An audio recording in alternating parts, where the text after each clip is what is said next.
if the truth be told, and we were being totally honest, most of us don't like waiting. Particularly if we're waiting for something to change or something to get better. Waiting can be a very frustrating experience. But the worst kind of waiting of all is waiting on God. When God forces you to wait for things to get better in your life, for things to improve, to change, to reverse, and nothing is happening. And yet, over and over and over and over and over again in the Bible, we're told to wait on the Lord. The most difficult place for you to be in life is in God's waiting room.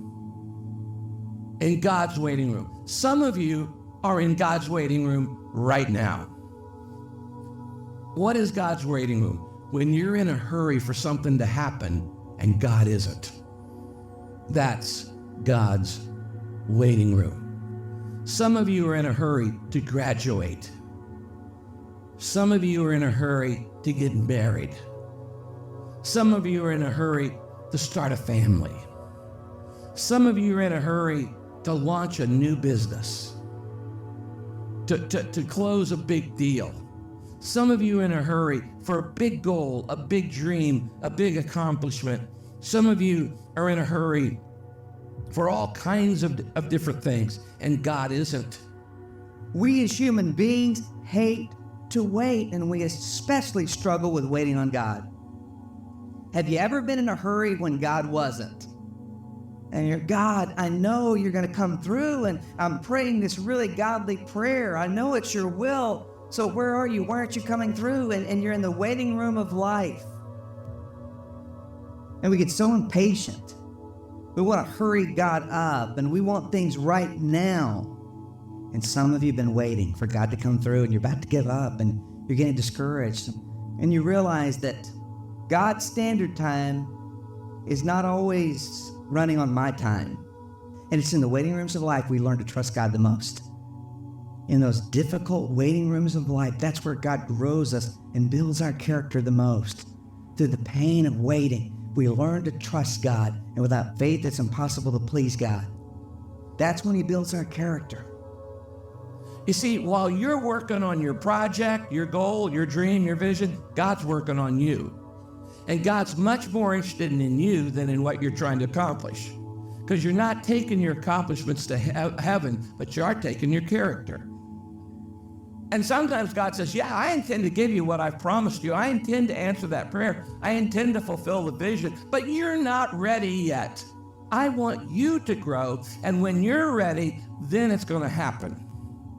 A lot of times we think we're waiting on God for something to happen, like a prayer to be answered. God says, you're not waiting on me.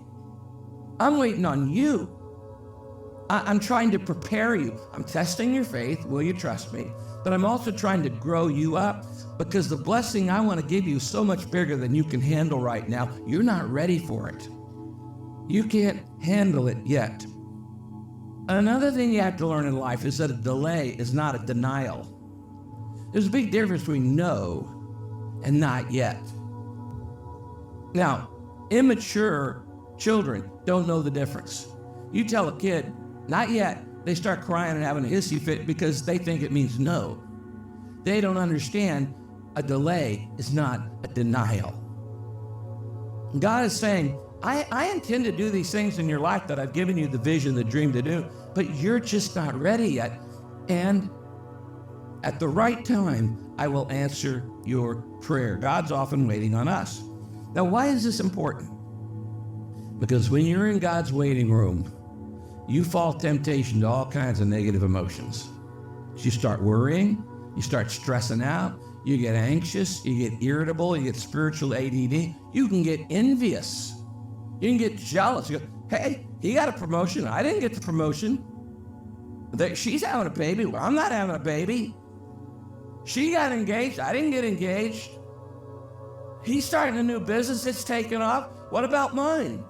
And all these kind of negative emotions can come into your life. And then you get frustrated, and then you start having a pity party. So what does God want you to do when you're in the waiting room of life? And because you're going to go through it many, many times. God is not a vending machine where you put in the prayer and then you pull the thing and you instantly get it. There's always a delay. The delays are by design. The delays are by design to teach you to trust Him and to grow up in your character. Hey, a delay is not a denial. There's a big difference between no and not yet. For those of your parents, you understand this. There's a big difference between telling your kids no and not yet. It's just not time yet. And a delay is not a denial. We see it all through scriptures. God told Noah to build a boat that would save his family from a great flood, but it didn't rain for 120 years. God told Abraham he'd be the father of a great nation, but he didn't have his first child until he was 99 years old. God told Moses that he would lead the people out of slavery from Egypt they'd been in for over 450 years, but then God sends Moses out into the desert for 40 years to wait. God gives Joseph this great dream that he'll save his family and his people from famine, and he'll be a great leader. But then Joseph gets sold into slavery, he gets falsely accused and imprisoned, and he's waiting there in prison until finally God takes him from prison and positions him second in command in all of Egypt. And the promise comes true. King David, God had King David anointed as king, but he didn't really get to be king until years later. Even Jesus Christ spent his first 30 years waiting in a carpentry shop before he started his earthly ministry. See, a delay is not a denial. When God delays, sometimes we feel forgotten. Psalm 13:1 says, "How long, O Lord, will you forget me? Forever?" You come to a point sometimes of believing that God has forgotten you. Don't worry. It's a common experience. We all go through it one time or another, feeling that God isn't there, or at the very least, He's forgotten us. Perhaps our problems aren't important to Him, we imagine. The psalmist encounters those very doubts in Psalm chapter 10 and verse 1. Here's what he says there. "Why do you stand afar off, O Lord? Why do you hide in times of trouble?" What you believe is that He has given up on you. You may even be feeling that way right now. If so, please allow me to remind you that what you're contemplating is a simple impossibility. God never gives up on you. He never ceases to care about you, and He will not abandon His work on you, of which your trial is a part. He even says that your name is written on the palms of His hands. Your very name is tattooed on the palms of God's hands. It is engraved there. It cannot be removed, and such is God's concern for you. He cannot forget you. No matter what storm you're weathering now, you have never left God's mind or His heart. Yes, sometimes when God delays, we feel forgotten. But God never delays without a purpose. He knows you. He knows your heart. He knows everything you're asking Him for. If He's not doing what you think He should do, just be patient, because God loves you. Don't forget, He's got your name tattooed on His palm. He knows who you are. He hasn't forgotten, and He never will. That often God's timing disappoints us. You know, there's something, maybe something you've been praying about for a long time, and you need an answer. You know, maybe you've been praying for something really specific, and you needed God to show up within a particular time frame. You know, it's an urgent need, and He doesn't.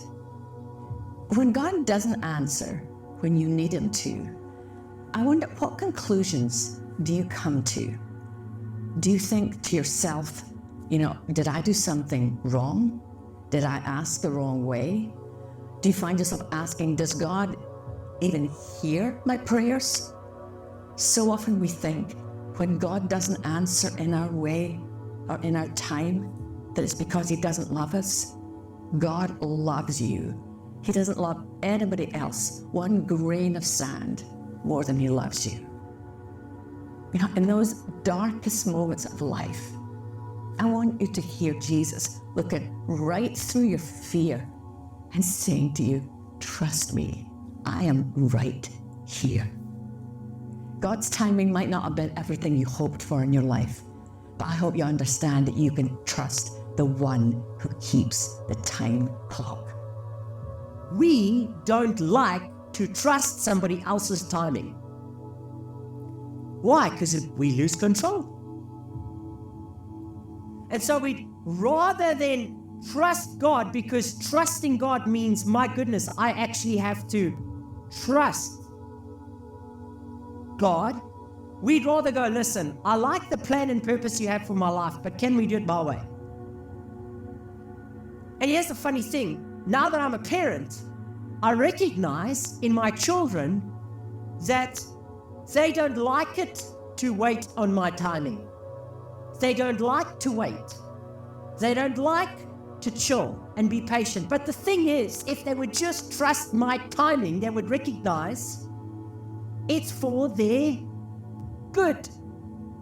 It's for them to be blessed and prosperous. And so you can live life frustrated, anxious, stressed out, angry, or you can rest and go, God, I have to trust in your timing. Just trust his timing. Why? Because it'll give you peace. It'll give you rest. And it will help you to remove all disappointment and hurt and bitterness from your heart, because you'll know, actually, God's in control of it. Why didn't God just tell you everything that's going to happen in your life right up front? Well, I think there are 2 or 3 reasons. First, it would overwhelm you, probably scare you to death. But the real reason God doesn't announce his timetable to you is he wants you to trust him. He says, just live one day at a time. Trust me, I'm a good God. I'm a loving God. Everything I do in your life is for love, but you just got to trust me. In Acts chapter 1 in the Bible says this. Jesus said in verse 7, you don't get to know the time. Timing is the Father's business. So you're just not ever going to know stuff in advance. You don't know what's going to happen tomorrow in your life, much less the rest of your life. God does not tell us the details in advance. He has a timetable for your life, but he doesn't tell you the details in advance. If you could understand why God does everything God does, you'd be God. God's timing isn't good, it's perfect. Because he knows all the details. He knows past, present, future. He knows what we need, what we want, what's the wisest thing to do. You can never go wrong waiting upon God's timing. If I'm going to wait upon God, I'm going to trust him, because my waiting is saying, I'm trusting you, God, that your timing is better than mine. You know what I do not know. Your time is always right. And so I'm going to trust you, and I'm going to wait till you give me permission to go there or do this or have that or buy the other. It isn't that God's trying to deprive us of anything. He only wants what is best for us. So it takes faith. And what I mean by that is simply this. Am I willing to trust God for his timing before I make a decision? Just imagine how amazing life would be if we could trust God all the time in everything. All the time in everything. And trusting God means that we stop trying to make things happen ourselves and we wait on God. How many love waiting? We wait on God. It's a painful word even to say it. And God doesn't do it when we'd like him to or the way we'd like him to. But I can promise you today, if you will keep your eyes on God and trust him to be your recompense and to be your reward and to be your vindicator, you will get double blessings for your farm or trouble. Trusting him doesn't mean I'm going to get what I want when I want it. Trusting Him says, I believe that when the timing is right, God will provide what I'm asking Him for. You know, broken hearts do mend, bodies do heal. Disappointment turns into new dreams, and the end of one thing can open the door for something new if we will just put our trust in God. You know what? If you're still here on the planet, God's got a plan for you. It seems to you like God's forgotten all about you. Well, He hasn't. He hears you and He sees you. Can I tell you today that you're not invisible? God knows exactly where you're at, and He knows exactly what's going on in your life, and He knows exactly how much you can take and how much you can't take, and He may not be early, but He won't be late. God's timing is always perfect. Do I believe that He has our best interest at heart? If I believe that, I'm going to wait. But watch this. Somebody says, I don't have any time to waste. You never waste time waiting on God. Never. You'll always find out that His timing is always the right time.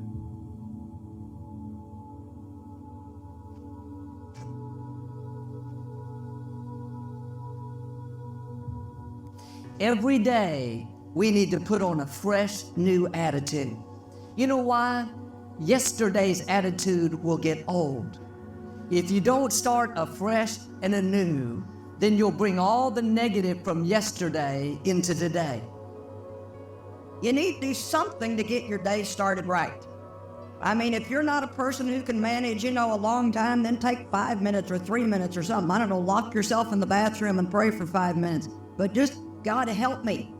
Help me. I want to put on love. I want to go out of my house today and treat people right. I've got problems, God, and they tend to make me cranky. Don't let me take them out on other people. Make a plan to go out and behave yourself. Every morning when you wake up, you need to say, Father, thank you for this day. Thank you that you woke me up. Thank you that you gave me air to breathe. Thank you that you surrounded me with favor.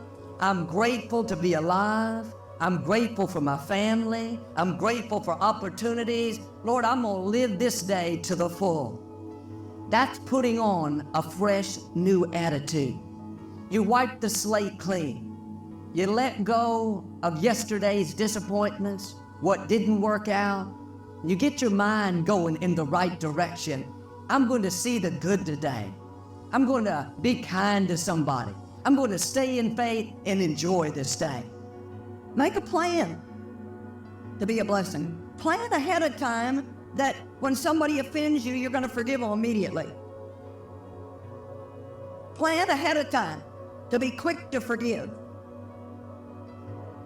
Plan ahead of time to give things away, to compliment people, to encourage people. Just get up in the morning and think, okay, Lord, here's my goal today. Everywhere that I go, I don't know how many people I'll see today, maybe 15, 20, 25, but every single person I see, I want to say a little something to them that will make them feel a little bit better than they were before I got there. Psalm 119, 147, I rise early to cry out for help and to put my hope in your words. He says, I start every morning talking to you, I cry out in prayer, and listening to you, I read your word. He says, I start my day with hope. Are you starting your day with hope or with despair? At some point, we have to look in the mirror and say, maybe I'm the one that needs to change. Maybe I've developed a habit of seeing what's wrong rather than what's right. Maybe I've trained myself to be negative, disrespectful, hard to get along with. That's why it's so important every morning to put on this fresh, new attitude. I'm excited about this day. I don't have to go to work. I get to go to work. I'm grateful for this job. I'm not focusing on what's wrong. Lord, I want to thank you for what's right in my life. Hey, Jesus died for us so we can have a great life, church. I want you to have the very best life that you can have. And there's a lot of lost people out there that don't know Christ, so let's get out in the world and be a living message to them. Let's preach at all times and only use words when it's necessary. Let's let our attitude and our actions do the preaching. You know, you can argue with words, but you cannot argue with consistent action. This day is a gift from God. It is filled with possibilities, new ideas, new friendships. Mercy is kindness, and kindness is mercy. And boy, we love the mercy of God, don't we? Oh my gosh, mercy is so amazing. That we can do things wrong and God just forgives us. That He never shuts us out of His life because we didn't do everything exactly the way He wanted it done. His mercy's new every day, every morning. And I figure that He makes a new batch every day because I used up all of yesterday's. Some of you need to get up, and this is why it's so important to get up in the morning and spend some time with God. Am I going to live this day negative, sour, seeing the wrong, chip on my shoulder? Or am I going to live it in faith, positive, hopeful, seeing the best, being good to people? This is a choice that we have to make every day.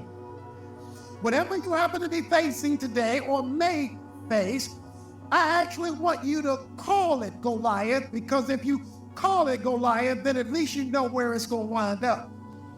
Life is too short to live negative, sour, letting circumstances dictate our attitude. Every morning you need to make the decision, this is another day the Lord has made. I'm going to live it in faith. I'm going to be positive. I'm going to see the best. I'm going to make the most of this day.